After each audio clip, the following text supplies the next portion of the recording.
ఆవిడ అలా అనడానికి చాలా రీజన్స్ ఉన్నాయనిపించింది. సి, ఇమాన్యుయల్ కి ఫస్ట్ ప్రయారిటీ ఎవరు చెప్పండి?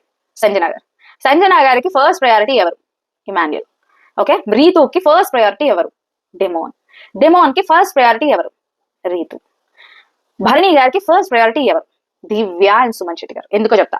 మొన్న రాణి సెలక్షన్ ఈ టాస్క్ జరిగింది కదా, అంటే కమాండర్స్ లో ఉన్న ఇద్దరు రాజుతో ఎవరు పోటీ పడతారని చెప్పేసి, అక్కడ భరణి గారు తనుజ పేరు తీయలేదు. ఆయన తీసిన పేరు దివ్య అండ్ డెమోన్. అక్కడ ఇమాన్యుయల్ తనుజ పేరు తీయలేదు. అక్కడ ఎవరు తనుజ పేరు తీశారంటే ఒక గౌరవ్ అండ్ సుమన్ శెట్టి గారు మాత్రమే. ఓకే, సుమన్ శెట్టి గారు ఎవరికి సపోర్ట్? భరణి, దాని తర్వాత దివ్య. దివ్య ఎవరికి సపోర్ట్? వీళ్ళిద్దరికే, భరణి గారు అండ్ సుమన్ శెట్టి గారు తర్వాత. అండ్ కళ్యాణ్.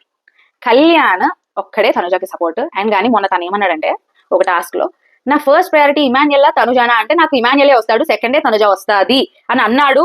ఫస్ట్ ప్రయారిటీస్ వీళ్ళు, సెకండ్ ప్రయారిటీగా వచ్చేది తనుజ. అప్పుడు తన అండర్లో తప్పే ఉంది, తను అలా అనుకోవడంలో తప్పే ఉంది. అంటే నాకు ఇక్కడ నచ్చని విషయం ఏంటంటే, అడగందే అమ్మైనా అన్నం పెట్టదు. అది నిజమే కదా.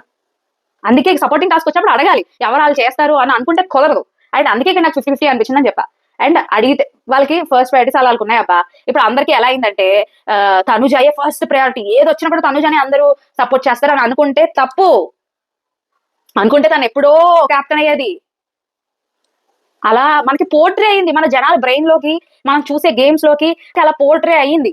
అండ్ సపోర్ట్ లేదా అంటే రాంగ్. సపోర్ట్ ఉంది, కానీ అది ఎవరెవరు ఉంటే ఉంది అది ఆలోచించాలి. తనకి సపోర్ట్ లేదా అంటే నేను ఒప్పుకోను, తనకి సపోర్ట్ ఉంది. తన ఆ విషయం అలా అనడం ఇట్స్ వెరీ రాంగ్. ఎందుకంటే నీకు సపోర్ట్ ఉంది, 100కి 1000% ఉంది, కానీ అది ఎవరున్నప్పుడు ఉంది, అది ఎంత పర్సెంట్ ఉంది అనేది matter.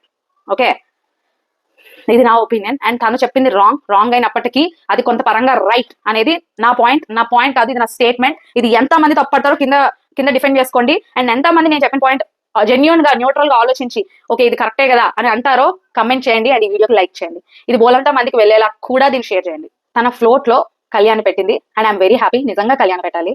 Kalyan is very genuine అనిపిస్తాడు నాకైతే.